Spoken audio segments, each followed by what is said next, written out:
Officers had plenty of opportunity as 2022 school in Uvalde, Texas, still opened up to reassess their flawed response to that left 19 children and 2 teachers dead.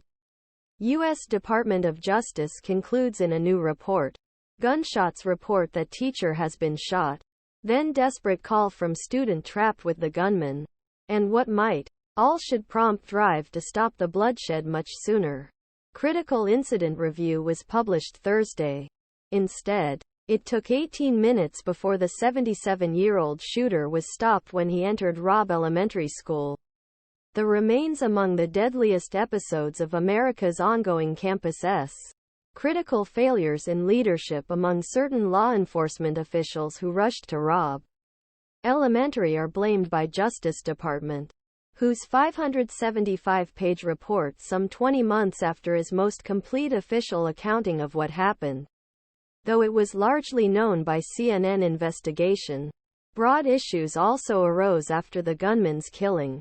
From suspending students from school and reuniting with families to grieving parents being told how their children, the federal report said, noting what happened and providing therapy services. The response to the May 24, 2022 mass casualty incident at Robb Elementary School was a failure, the Department of Justice report clearly concludes. Their loved ones deserved better, U.S. Attorney Merrick Garland said Thursday of the victims, whose families he had met the day before. The law enforcement response at Robb Elementary School on May 24, 2022 and the hours and days after, was a failure that should not have happened, he said at an afternoon news conference. If law enforcement followed generally accepted practices in an active shooter situation and went immediately after the shooter to stop him, lives would have been saved and people would have survived, Garland said. Read the full report. While the report lays out law enforcement actions and shortcomings, often in disturbing detail, it also has its limits. For example, the MOOSH anticipated assessment does not make recommendations for punitive steps and offers limited introspection of federal forces actions.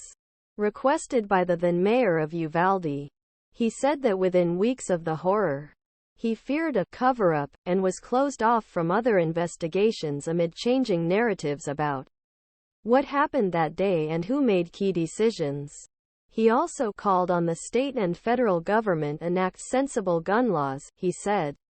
Because Robb Elementary School shot an 18-year-old with an AR-15, started on the day he was allowed to buy. The Justice Department report will hopefully bring more scrutiny to police response. So, people not only in United States but around world will finally see terrible failure that law enforcement has had. Here, Oscar Orona, whose son Noah was injured after Garland met with victims Wednesday, then said to inform families about contents of report. Garland told CNN that he felt enormous pain, as any human being,